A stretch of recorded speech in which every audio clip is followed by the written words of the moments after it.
Good day, everyone. Welcome to the 16th episode of Cooking with Chef Aaron. Today, we are going to be staying in the United Kingdom for the second time as we explore the country of England. Now, this country was kindly requested to me by Cathy Rice Munro. As always, thank you for your request. I'd like to give a big shout out to you, and I hope to receive more requests from other people sometime soon. Okay, so before I begin my critique of England, I just want to mention something real quick. Now, this is kind of a follow-up to my Scotland episode, and because both the former and the latter country are set in the United Kingdom, I thought now would be a perfect time to share with everyone my past and present feelings of the Scottish soda, Iron Brew. So, for those of you that watched the episode a few months back, you may have remembered that I said that I had a bottle of Iron Brew back in the year 2011, and I said that I didn't really like it that much. Well, I just had a can of it a few weeks back, and I still don't really like it that much, but I like it more than what my past self did back in 2011. If anyone wishes, I can do a live sampling of Ramune soda, which is very similar to Iron Brew, the only difference being that it comes from Japan. Now, just so everyone is on the same page, Japan is a country that I no longer accept for a request, as it was the subject of episode 11, which was a few months back. But because Korean vegetation and architecture is somewhat similar to that of Japan, I can do a live sampling of Ramune soda in one of those videos, but that can all depend if one of my viewers requests either North or South Korea for a future episode. And while we're on the subject of Korea, I thought I'd mention a few things. There are two countries with Korea in their names, North Korea and South Korea. There are two countries with Sudan in their names, North Sudan and South Sudan. There are also two countries with Ireland in their names, Ireland and Northern Ireland. And there are also two countries with Congo in their names, Republic of Congo and Democratic Republic of Congo. And the reason why I bring these up is because if anyone wants to request Korea, please be specific as to whether you mean North or South Korea. And same thing for Sudan, Congo, and Ireland. You need to be more specific as to which one you want, because the main theme of Cooking with Chef Aaron is countries, and each episode is centered around a certain country. Okay, so with all that out of the way, time to start my critique of England. Now let's start with the vegetation. As you can see here, it's all nice and green, kind of similar to what I said about Scotland in that episode. The only difference being that I don't think it's quite as good as Scotland because it's not really quite as mountainous, it's more hilly. And as you can see here, there's a lot of nice vegetation, there's a lot of nice hills, and there's a lot of nice bushes, and some of which are sort of have like a yellowish brown color, and I think it looks pretty nice. Alright, so now first things first, I want to start off by reviewing the capital and largest city of England, which is London. And I gotta say, this is a pretty interesting city because, as you can see here, the buildings are quite old, but they're also kind of elegant in a way because they have sort of pointy features to them. They're kind of pointy.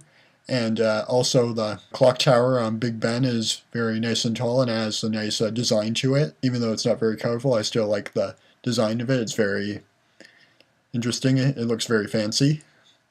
And also, if you take a look at this photo right here, you can see a photo of a Ferris wheel, and that's called the London Eye. And it's made up of 32 compartments. And I remember going on that Ferris wheel when I was around the ages of 13. I think I was in grade 7 at the time, and we could see a great view of the city. Like, you could see all the nice buildings, you could see Big Ben from the top, and you can also see like the British House of Parliament, I think. And yeah, it was just a really interesting city. So I think one of the main highlights of my trip to London was Piccadilly Circus, and the reason I say this is because it kind of looks like a smaller version of Times Square in New York City. As you can see here, there's a lot of banners for advertisements for popular brands such as like Coca-Cola. And you can also see like some advertisements for fashion brands, I guess you could say, and music artists, I guess, talk show artists. And it was really interesting because the lights were very bright and it looked really cool, kind of similar to Tokyo, I guess you could say. Okay, so now I'm going to show photos of another one of England's major cities, which is Manchester, and I gotta say, this city looks very similar to London. It looks like the very same city, the only difference being that I guess you could say the buildings are kind of more futuristic, but if you look at this clock tower right here, it almost looks like Big Ben. It almost looks like the same city. I remember when I first typed in Manchester on Google Images, I thought there was an error and it was giving me pictures of London, but it's actually Manchester. And even though both London and Manchester look very much alike, they're actually 4 hours apart from each other if you go for a drive. Now, there's a particular tourist attraction in England that I don't think is very well known in the West, but this tourist attraction I'm about to show you is pretty creepy. It's called the Alnwick Garden, or as it's also known by the Poison Garden.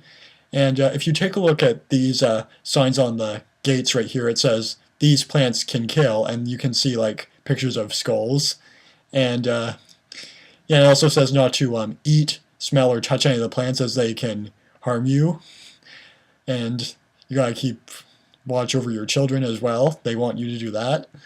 And when you enter the garden, you can see sort of like you're in like sort of like a circular tunnel, and the plants look very dark and sort of like creepy.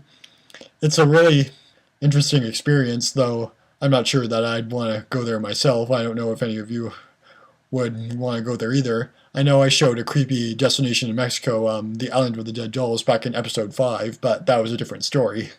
So while we're still on the subject of England, I thought I'd show everyone something that's a little fun. It's a little video clip. And speaking of which, there's this children's movie that came out in 2012 in England, and it's called Stravinsky and the Mysterious House.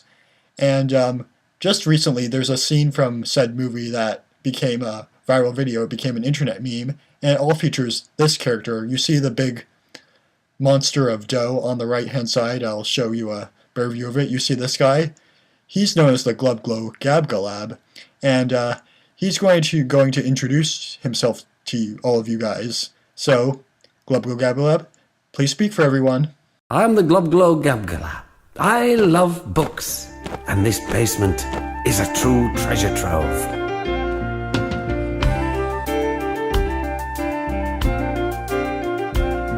I am the Glub Glow Gabgalab, the schwabble dabble wabble gabble flibber blabber blab. I'm full of schwibble glibber kind. I am the yeast of thoughts and minds. Schwabble dabble glibber glabber schwibble schwab glab. Dibble double shwibble shwabble glibber glab schwab. Schwabble dabble glibber glabber schwibble schwab dab. Dibble double shwibble shwabble glibber schwab glab. Oh, ha ha ha, splendid. Simply delicious. I am the Glub Glow Gabgalab, the schwabble dabble wabble gabble flibber blabber blab. I'm full of schwibble glibber kind. I am the yeast of thoughts and minds. Schwabble dabble glibber glabber schwibble schwab glab. Dibble double shwibble schwabble glibber glab schwab. Schwabble dabble glibber glabber schwibble schwab dab. Dibble double shwibble schwabble glibber schwab glab. Okay, so overall, I would say that I probably have to give the country of England an A. Okay, so let's head down to my kitchen, and I'll show you all how to make the cheddar cauliflower cheese. Follow me, please. Okay, so in order to make the cheddar cauliflower cheese, the ingredients you will need are as follows. 1 large cauliflower that's been chopped to florets. And over here we have a 1/4 cup of butter and a 1/4 cup of flour, 2.5 cups of milk, 200 grams of brie cheese, 2 teaspoons of Dijon mustard, and over here we have 1 slice of sourdough bread and 1 tablespoon of cooking oil. So the first thing you want to do is you want to take some salted water and bring it to a boil, and after it's been brought to a boil you want to turn it down, and you want to take this all this cauliflower and you just want to put it all in the pot. So the next thing we're going to do is we're going to bring this back up to a boil, and it has to boil for a while before letting it simmer for between 4 to 5 minutes. Okay, so after you've cooked your cauliflower, what you want to do now is you want to drain it, and you just want to let it cool for a while. Okay, so the next thing you want to do is in a different pan, you want to take the butter, and you just want to let it melt, and then afterwards you will add the flour.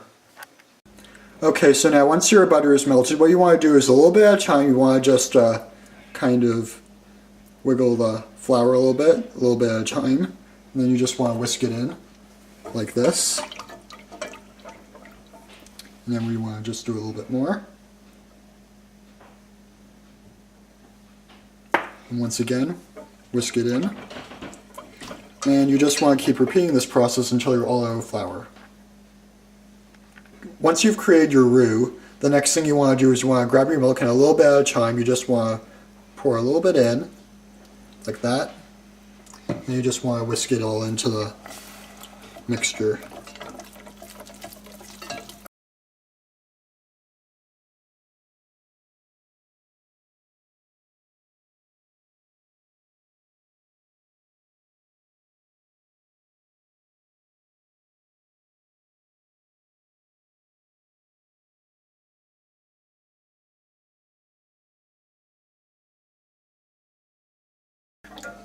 Okay, so now the next thing you want to do is, after you've incorporated all the milk into the mixture, what you want to do is you want to let it simmer for 5 to 7 minutes. Okay, so now once you've let your mixture simmer, you want to take your cubes of brie cheese and you just want to put them all into the sauce like this. And we just want to let these melt.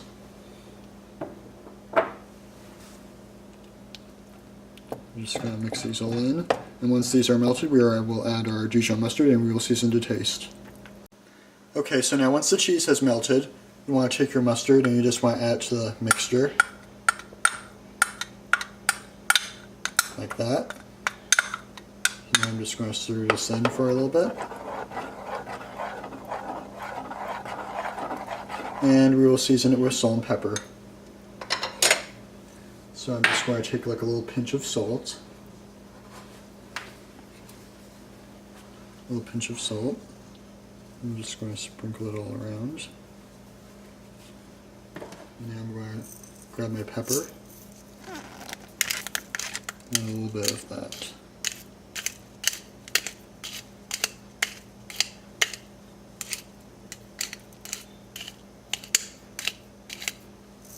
Okay, now I'm just going to mix it all around again. And afterwards we will move on to the next step. Okay, so as you can see, I've transferred my cauliflower to a large dish. So now what I'm going to do is I'm going to take this sauce and I'm going to drizzle it all over the pan so that there's an even amount of coating, like this. And this should be good. Okay, so now in a blender, what we're going to do is we're going to take our sourdough bread and we're just going to rip into small pieces and we're going to put it into this blender. So you just want to rip up into small pieces like this.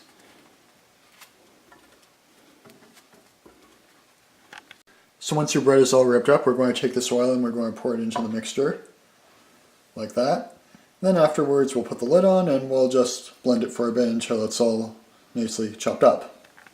Okay, so once your breadcrumbs and oil have been blended, the end product looks something like this. So now what we're going to do is we're going to sprinkle these all over the cauliflower cheese. And afterwards we are going to put them in a 400 degrees preheated oven, and we're going to let it bake for between 25 to 30 minutes.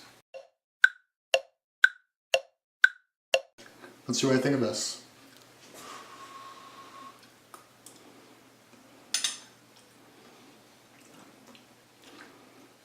This is really good. I really like this a lot. It's all nice and cheesy. It's good. Okay, so here is our finished product, all nice and baked. Thank you for watching.